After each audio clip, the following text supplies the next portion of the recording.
Rising up, here we go. No time to be afraid. They say it's impossible. Can't listen to what they say. They got me motivated.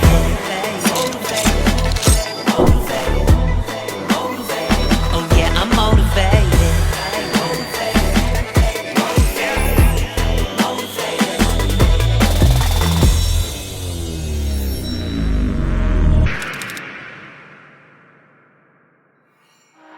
What's up, everybody, and welcome to Maximize the Business of You. I'm Maximino, and today we're talking about turning your life around with Brooklyn native Samson Styles. Samson was a former drug dealer. At the age of 12, he was sent to juvie and ended up doing 7 years in prison. Samson is a testament of turning your life around, and he is now an award-winning journalist turned filmmaker, producer. He runs his own production company and was recently featured in the Netflix documentary Crack. He joins us today to talk about his story and tell us all about his journey. Samson, what's good, man? Good, what's good, man? Been wild, man. How you, bro? I'm good, brother. Thank you for being here. I really appreciate you. We're gonna jump right into it, man. Give us a little background on your journey and how you got to where you are right now. Oh, man, that's a long story, man. Tell us, baby. How many minutes you got, man? Oh, man. I don't know where to start, man, but I'm just putting it like this. I came home from Fort Dix Correctional Facility, Federal Correctional Facility in 2004. I started making a film 4 months after. You know, I got with one of my mans that I used to do business with in the street, and you know, he fronted me some money to make a doc, man. He didn't even front it to me. He fronted it, and then he said, I don't even have to pay him back, man. So I started making a doc, just coming home, and I bumped into Nelson George. Nelson George then introduced me to Reginald Hutland. Reginald Hutland was the president of BET at the time. They gave me an opportunity, and the rest was history, man. Dope. I remember seeing you at BET because that's where we met. How did that that happen? I mean, you said Nelson George, Reginald Hudlin. When you got the call, what were you like? What were you thinking? Yo, to tell you the truth, I think what Nelson admired is that I wasn't intimidated, or I was used to hearing promises, empty promises, so I didn't take him just off of his word. I was like, you know, let's see. And when he told me that, you know, he said, my man is the president of BET. So I was like, yeah. He said, yo, I don't think you heard what I said, man. He said, I said my man, not somebody I know, or my man is the president of BET. And I was like, yeah, all right, you know. And I could tell then he was like, yo, this dude don't get it. You don't really get what I'm saying right now, you know. And it's funny, I didn't even do emails then. He was like, yo, let me get your email address or something. I said, I don't do emails, just text me. And I didn't even ask for his number, man. I just gave him my number and said, text me. And he did, man. You know, he texted me and then told me to come down and to show the screening of the doc, and they helped fund it to get finished. You know, so we completed the doc on BET's dime, and we still was able to walk away with the content. And they brought me into the family and gave me an opportunity, man. And I asked them, I said, yo, you know, why are you doing this? Like, what you get out of this? He said, man, I'm just trying to help you out, man. The only thing I ask is that you help somebody else that's in that position. And so he taught me from the door, man, about the integrity that I had in the street. I was taught that didn't exist in the industry. But he showed me, you know, he proved me wrong, man, because he's a dude with great integrity, man. And you know, talking about Nelson? Yeah, Nelson George, man. You know, so he brought me in, and he's been like, you know, mentoring me ever since, man. I could call him today, and if I need him, he there, you know. So that's a blessing, man, because that dude is hard to get on the phone. Yeah, it's always great when somebody else gives somebody up a lift up, man, and that's what we all have to do, right? Yeah. He taught me that, definitely, man. He definitely taught me that, which I was like that anyway, but, you know, I was always taught the street and industry was way different, that the industry was more fake and the industry, but there are some real dudes in the industry, man. And some of that is true still. You know what I'm saying? Yeah. You know, it depends on the person, the character of the person. You know. Right. So I could relate to your story 150%. I grew up in the BX, Castle Hill Projects. And you know, as a young kid, I started out, I was a paper boy, right? And I used to sell newspapers. And then I finally got a job. And then I was making $150 a week, right? And then crack came on. And my friends were making $5,000 a day. They were making $10,000 a week. And I was like, wait a minute, what's going on here? I need to get into this thing. So I dabbled in it for a while, you know what I'm saying? But I made a conscious effort really early that it wasn't for me. You know, I saw my friends pass away, get locked up, become users. And I decided really early at about the age 18, 17 years old that I wasn't gonna do it. So I could definitely relate to your story. Tell us about like that whole moment in time. I mean, you explained it all in the documentary, but explain it to us right now, like what you were going through. Well, let me add too, man, that I'm a consulting producer on the crack, cocaine, corruption, and conspiracy doc on Netflix. So I'm not only featured, but I do have a producer credit on it as well. That's dope. As far as that place, I mean, it was a time when poverty was like real prevalent, man, very prevalent in all the underserved communities, man, to a point of desperation. Like do whatever we had to do to get money. And then here come this wonder drug, you know, like my man Corey McGee's called it the wonder drug, right? So now comes this wonder drug that basically, you know, saves those that are more entrepreneur thinking and more capitalist, and then it sucked in and damaged the people that was, you know, on the user side, and not realizing that, you know, it basically damaged the whole community because the ones that were capitalists was doomed anyway to death or prison, you know, and we didn't see that at that time. And the average cat may have gotten a 3 to 5 year good run. Say that's someone that's very fortunate. Might have got 3 to 5 years of good run, making some money, and you know, and then they get damn near the rest of their life in prison. It doesn't balance out. But we couldn't see, you know, the effects while we, you know, at that time we were young. You know, for the most part, I was a teenager, and then coming into my early 20s, and then turning into someone that most of the family would count on, you know, for money or for whatever else, you know, money, protection, whatever. Like they calling me, I'm 18, 17, now I'm like the man, you know? And so many of us went through that and got sucked in, man, to all of the, you know, the negative aspects of that drug, man, or that drug, you know, brought with it, man. So it's mayhem, murder, and prison, and a lot of tears, man. A lot of tears. Some of the most talented and entrepreneurial people that I knew were, you know, who were my friends, were former drug dealers, super talented people. And I always think about, man, if these people were around now and would have learned, you know, made it through and learned what they learned and then applied that to the outside world, what would they have become? You know, I lost a friend at that time at 17 years old, Ralphie Rosa. I'll never forget it. And that's what really made me decide that, you know what, that's not going to be my life. You know what I'm saying? Like you said earlier, it was a moment of poverty that we were just trying to get some money, like get something that we never had, you know? Living in the projects, you know how it is. I ain't even got to tell you. And a lot of people that are watching this can relate to that. But what would you tell kids right now that feel hopeless and feel like there's no way out? Because you're a testament of making it out. What kind of words of encouragement could you give them? So the words of encouragement that I would give some youth that coming from the hood that's trying to make it out is that you have to do what you love doing, first of all. Like whatever's your hobby, whatever you like doing, you have to keep doing that and try to turn that into a business.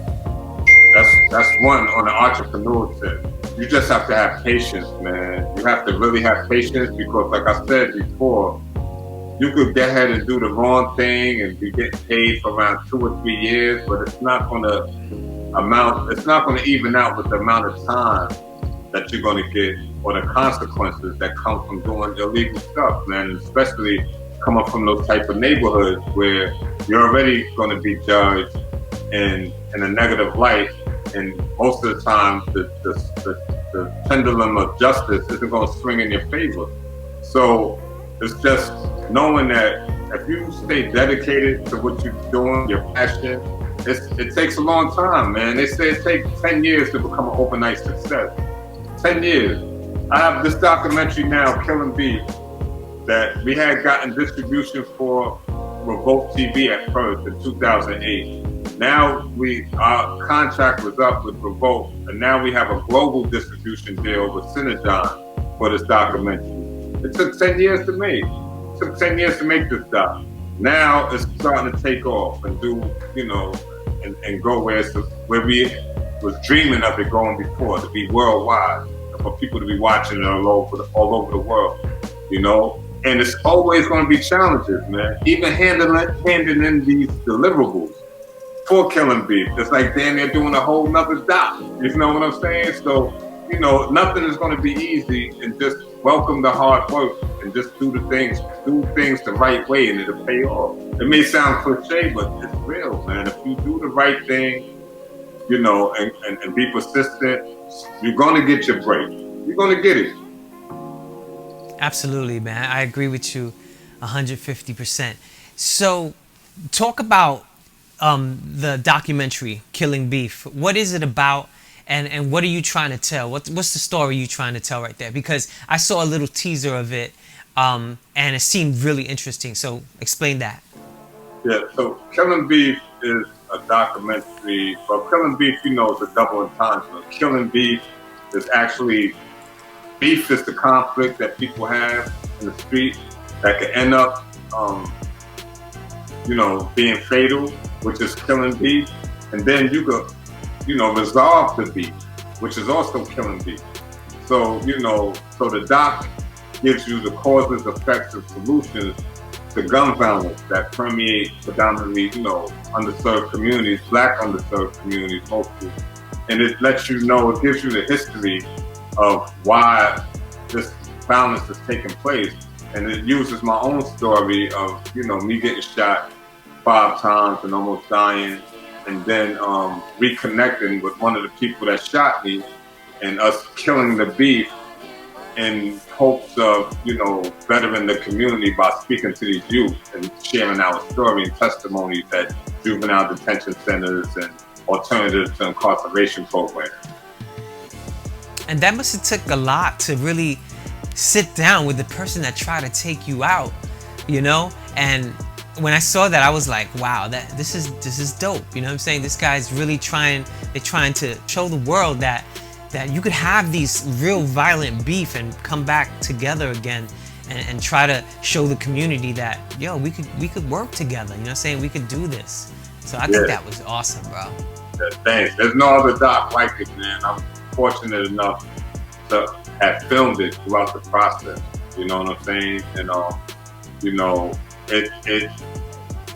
it shows that if we are able to deal with reconciliation on this level, that with y'all cats out there fighting over, man, killing over colors, blocks, and if we could dead our beef, man, you could definitely dead yours and kill your beef. You know what I'm saying? And that we're doing it by example.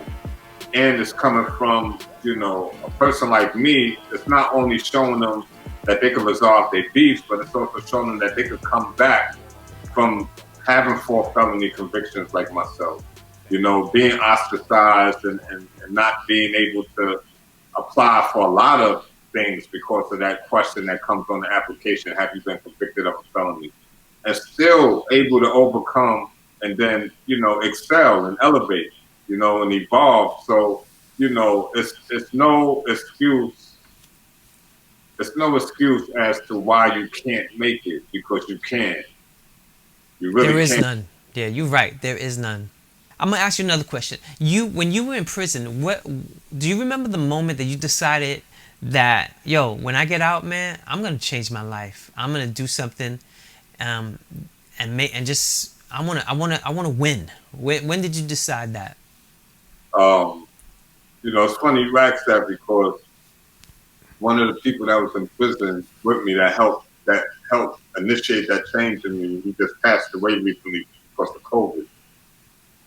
And what happened? I was while I was in Fort Dix, there was this brother. He was part of a team that we used to have beef with out in the street. But we got cool while we was in jail, because we was both from New York, and then the feds. The New York cats got to stick together, because you got people from different states, and they all stick together, basically, right? So, you know, when he found out I was getting released, he asked me to take a walk with him around the yard, because he wanted to talk to me. So I thought he was going to ask me to, drop by some family member's house or give some messages or whatever. But when we was walking around the yard, he asked me what was I going to do when I get out. And I was like, yo, basically, I really don't know, man, but I just know I'm not going to be broke. That was my answer. I don't know, but I'm not going to be broke. And he said, yo, man, he said, listen, man, he said, look at my paperwork. So this was in 2004. He showed me his paperwork. His earliest release date was at 2022, and he was already in his 40s, right? So he said, look at my release date, 2022. So mind you, we was in 2004 then. So you're talking 18 more years that he had to do before he could even be eligible to get out, right? So he said, look at my paperwork. He said, my only wish is to be able to live long enough to get out of here so that I could die. He said, my nightmare is to die in prison, in jail, right? He said, you got a chance, man. You got a chance. He said, do me a favor. Whenever you think about doing something wrong, man, think about this paperwork that I just showed you. And that stuck with me. That stuck with me, because whenever I did think about something, like, damn, man, it's getting rough. Let me just do this, quick move or whatever and get some paper the way I know how to get paper. I thought about what he said. And I thought about where I came from. I thought about where he showed me that paper at. We was in the yard walking around. And he showed me, and that was out of genuine concern, because before that, our crew, we were at odds with each other. You know what I'm saying? Like, it was like, either one of us would have caught each other slipping, they would have been free lunch. You know what I'm saying? And meanwhile, he's taking this deep concern, asking me what I'm going to do, and for me not to come back. That right there, that was a turning point. But let me say this, though, too. No one that ever go to prison really ever comes out thinking about going back to jail or doing something to go back to jail. We all come, like, that was my second bid. The first one, I said I wasn't coming back, and I said I'm going to get 2 or 3 jobs if I have to and make it work and do this and that. And it just wasn't working like that, man. I wasn't getting hired. It just, I didn't have the patience. I got kids and they need stuff. And, it was just like, I got to go out there and wind up doing what I have to do, man. And then I got jammed up again within 3 years of being released, just like the statistics say. Most people that come home from prison within 3 years, they recidivate. And that's what happened to me the first time. So that turning point, though, was that talk and that walk around the yard, and that brother showing me his paperwork and letting me know, you come back, you're going to have numbers like this if you come back here. Because my record, I basically got away with a lot already. Wow. That's some real shit right there. Yeah. So we grew up on hip hop. We love hip hop music. We grew up. Worked at BET together. Yeah. Hip hop has been real influential on our youth. And a lot of people seem to think sometimes that hip hop is complicit in glorifying the drug violence, drug game. What do you think about that? Do you think hip hop is complicit? Just what do you think about that? Yeah. First of all, I hate that gangster image and street lifestyle is pushed to the forefront of music. I believe you should spit what you live or live what you spit. I came up under that. I was there when hip hop first started, and you couldn't talk about it if you ain't live it. And that was the fact. Whatever your lifestyle was, that's what you rapped about. When cats like when NWA and stuff came out, I felt that because that's how I was living at the time. So when they came out with Fuck the Police and Dope Man, and and I'm listening, I'm like, yo, wow, I'm vibing to that. But that wasn't my only thing. I also listened to De La Soul. I also listened to Jungle Brothers. It was very diverse, and they all had a platform, to shine. But that's what's going now. They just pushed all of that to the side and pushed that gangster hip hop to the forefront, which I don't mind if that's what you live. If that's what you live and you're speaking your truth, I'm cool with that. But there was a lot of fakery out there. Right. And it pushed people to make them think this is how you have to, this is live. What you have to talk about. This is what you have to talk about to get in. And then this is, like you said, how you have to live to be accepted in this rap world, right? And that's damaging, man, because, they won't put something positive on the airwaves that's just as dope, but they'll push the destructive lifestyle that this cat's talking about as far as using drugs, dogging women out, That's what they were promoting. Right, and then it's like, and people, kids, young people, whatever, they are easily to be influenced by that, and they think this is real. They think Tekashi 6ix9ine like he was really a gangster or something like that, walking around with rainbow hair, and that's him. But I'm saying you perpetrate it, and it's doing a disservice to the people that really live that life, and that really, and that really put in that work, because there's moments of glorification when you did live that life, right? And I'm saying that to say not to promote it, but if I'm around some other dudes that live that life, and we may talk about highlights of our destructive era, to keep it real, I heard about your work or this and that, or whatever it is, and that's just between us because we both was there, we both lived that life, and we understand what was accomplished, even though it was destructive and on that street level, but we know what I may have, accomplished. That wasn't no easy shit to do in the street. So it may be like, yo, I heard it, yo, that wasn't easy, man. And it may sound like we glorifying it in conversation, but in actuality, it's just something like a brotherhood, because you live that life, I live that life. That's just like, some prisoners of war, or some cats that was actually in Iraq, or actually, it's nothing to glorify, but I'm pretty sure when vets get together, they may talk about that Humvee that came through and came. Yeah, they have a bond. Right, exactly. Move that, right? So I may talk about that with other comrades that's been through that, but no way I would try to influence someone or talk glory stories about, yo, I was like this when nah, never that. Somebody else, the reputation might do that, and the thing I would always come afterwards to say, yo, that is bullshit, B. Like, you will wind up, like, how much good, how further I would have been in life if I would have took the right road with this mind that I have and just took the right path. How many setbacks I got? You think about it, just picture you right now, you get removed for 7 years and just locked in a room and can't do nothing. What will happen? What will happen to your family? What will happen to what you would have built in that 7 years? So you do a lot of work with kids and pretty much telling your story. Can you talk about some of the programs that you've worked on to help guide young youth and to make sure that they don't head down the path that you did? Yeah. So first of all, I always go and talk to the youth. I always speak to the youth.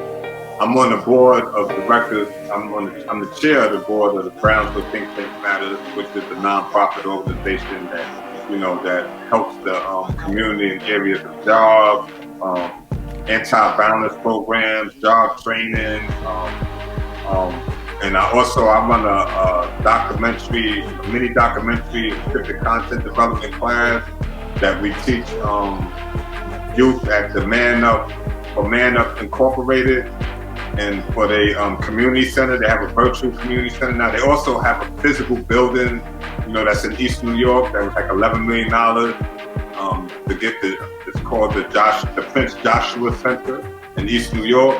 I also teach the kids another alternative to incarceration program called Good Shepherd. That's in Brooklyn. It's called the Good Shepherd Foundation. So I teach the kids there also about storytelling, production, how to do profile pieces. I got them transcribing, doing the interviews, how to ask the questions, how to get it out of them. Just the basics that we had to learn the hard way. Yeah. Yeah. So what's next for your production company? Because Killing Beef is something that you have in the works. Yeah. What else? So now I'm working on scripted content, man. I'm trying to be a little quiet about it, but scripted content is next. Marquand Smith, man. Yeah, I know Marquand. Hell yeah. Harlem. Yeah, he inspired me, man, because I watched him. I watched Marquand. Yeah, me too, man. I watched him hustle, and I seen him get the show picked up, and that inspired me. And after that, I said, let me finish writing this thing I was doing, man. And it pushed me, and then he helped me even get my deck together for the show that I'm pitching now. So, shout out to Marquand. Shout out to Marquand, for sure. Yeah, brother that not only made it, but then reached back and still give me some game on, this is what you got to do this and that. So I really appreciate that, man. I appreciate the knowledge, man. Show me how to fish. I don't want none of your fish. Just teach me, man. Just teach me, and I'm good. Awesome. Back to music. This is our last question. Top 5 hip hop artists right now. Or all time, whatever. Wow. Okay, of course Biggie, of course Jay. Okay, it's 2. Nas, of course Rakim. And the 5th, man.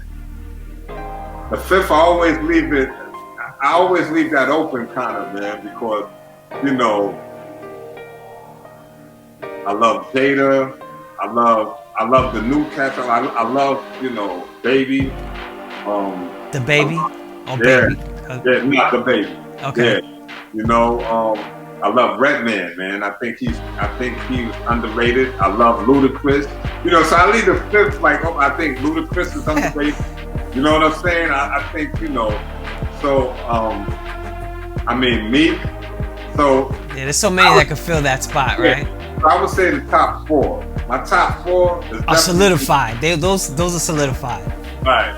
That's I Biggie, got you. That's Jay, that's Nas, that's Rakim, man. That's what's up, man. Yo, Samson, I appreciate you, man. Thank you for being on the show. Keep doing your thing. Where can people find more info on you? Oh, man, you go to my website, samsonstyles.com. You can follow me on IG, the Samson Styles, Facebook. I don't really do Twitter too much. I need to start, but yeah, basically that's it, man. Dope. Everybody, that's Samson Styles. Go check him out. He's doing his thing. Samson, thank you, man. I appreciate you. Thank you, man. Everybody, this is Maximize, the business of you. Always bet on yourself.